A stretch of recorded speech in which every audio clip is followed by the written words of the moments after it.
Está no ar o Daily Fin, seu resumo diário de notícias e negócios de uma forma simples e descomplicada. Meu nome é Gabriel Branco. E eu sou André Hermeto. Nossa missão aqui é trazer 3 assuntos essenciais para o seu dia, com contexto e um olhar crítico. Lembrando que no fim tem o nosso giro completo dos mercados, para você conferir o que mais mexeu com o humor dos investidores. Hoje é sábado, 31 de janeiro, então já pegue seu café, procure um lugar confortável e fique aqui com a gente.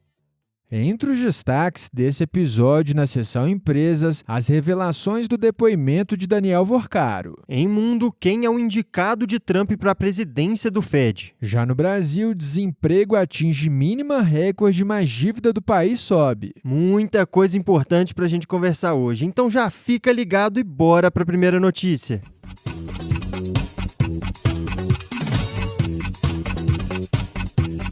No mundo dos negócios, tivemos novas atualizações no caso Master. Na noite de quinta-feira, o ministro Dias Toffoli retirou o sigilo dos depoimentos ligados à investigação, o que trouxe mais detalhes sobre a atuação de executivos e autoridades no caso. Esses depoimentos foram colhidos pela Polícia Federal no dia 30 de dezembro do ano passado, e eles envolvem 3 nomes centrais: o banqueiro Daniel Vorcaro, o ex-presidente do Banco de Brasília, Paulo Henrique Costa, e o diretor do Banco Central, Ailton Aquino. Para relembrar o contexto aqui, o Banco de Brasília, ou BRB, negociava a compra do Banco Master, mas o negócio acabou sendo barrado depois de suspeitas de fraude. Segundo as investigações, o Master teria repassado ao BRB 12 bilhões de reais em carteiras de crédito falsas. E aí, com o fim do sigilo, vieram os detalhes dos depoimentos. No caso do Vorcaro, ele tentou minimizar as conexões políticas e disse que se tivesse toda a influência que atribuem a ele, ele não estaria de tornozeleira. Mesmo assim, ele reconheceu que conversou sobre a venda do Master ao BRB com o governador do Distrito Federal, Ibanez Rocha. Além disso, Vorcaro afirmou que o próprio Banco Central teria recomendado a venda do Master para o BRB. Outro ponto sensível envolve o Will Bank. Vorcaro disse que a venda do banco digital seria concluída no mesmo dia em que o BC decretou a liquidação do Master, lá em novembro. O comprador, segundo ele, seria o Mubadala Capital, e o Will Bank acabou sendo liquidado agora nesse mês. Já o diretor do Banco Central, Ailton Aquino, trouxe uma versão diferente em alguns pontos. Ele reforçou que o Banco Central questionou o BRB diversas vezes durante o processo e afirmou que o Master tinha apenas 4 milhões de reais em caixa antes da liquidação. E não parou por aí não, pessoal. No mesmo dia dos depoimentos, houve também uma acareação entre Daniel Vorcaro e Paulo Henrique Costa, que acabou expondo contradições entre as versões apresentadas pelos dois. No geral, críticos do caso apontam que a falta de clareza sobre encontros, valores envolvidos e até quem participou das negociações acaba levantando ainda mais suspeitas em torno de toda a operação. E agora no STF a expectativa é que o caso seja desmembrado, o que pode abrir novas frentes de investigação daqui para frente. Ou seja, Branco, o caso Master ainda segue longe de um desfecho e continua rendendo capítulos importantes no mundo corporativo e financeiro. Mas com isso a gente encerra a nossa sessão de empresas e já segue para entender o que está movimentando o cenário internacional.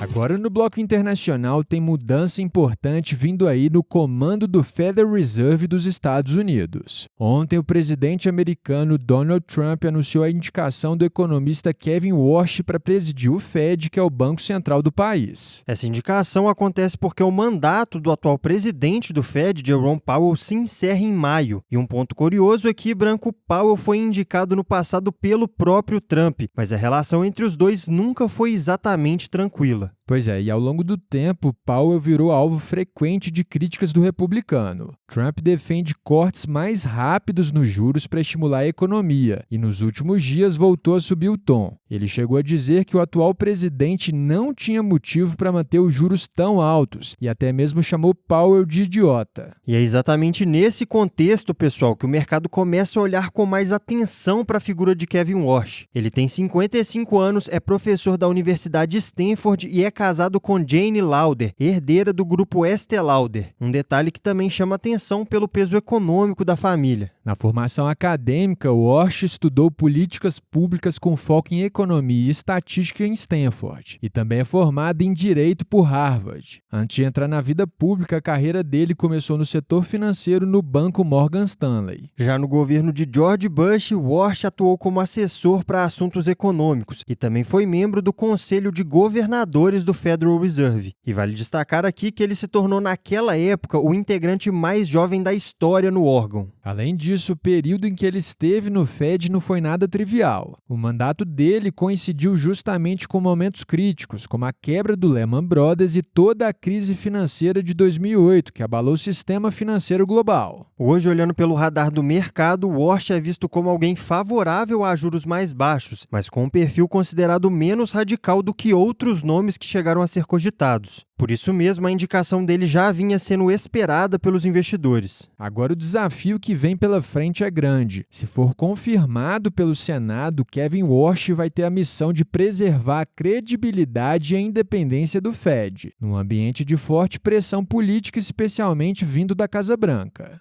Branco, o comando do Banco Central americano entra numa nova fase, com muita expectativa e também bastante tensão no radar. Mas com esse panorama do cenário internacional fechado, a gente segue agora para o noticiário aqui do Brasil.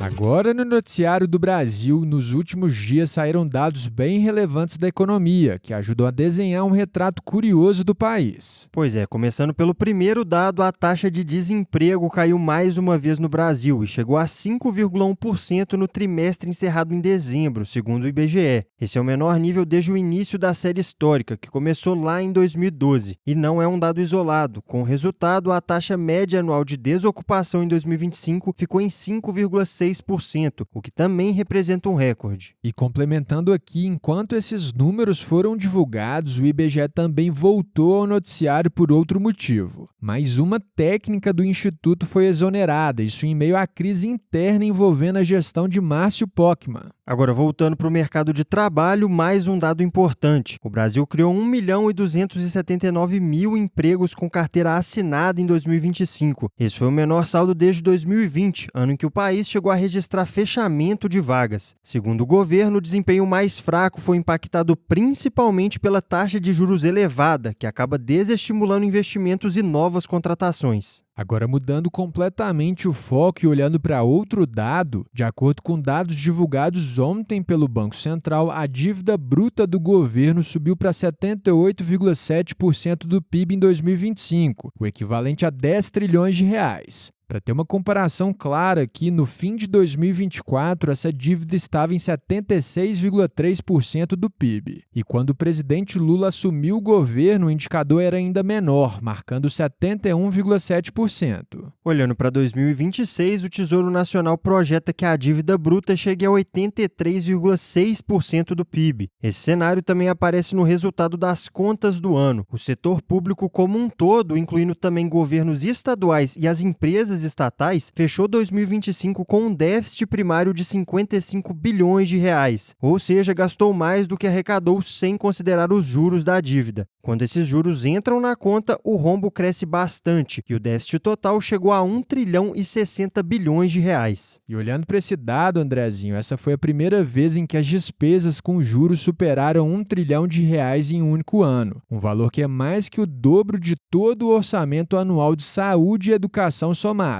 Agora, detalhando exclusivamente o cenário das estatais, elas registraram um rombo de 5,1 bilhões de reais em 2025, que foi o segundo pior resultado da história. Mas com esse panorama completo da economia brasileira, agora a gente troca de sessão e bora para o nosso fechamento dos mercados.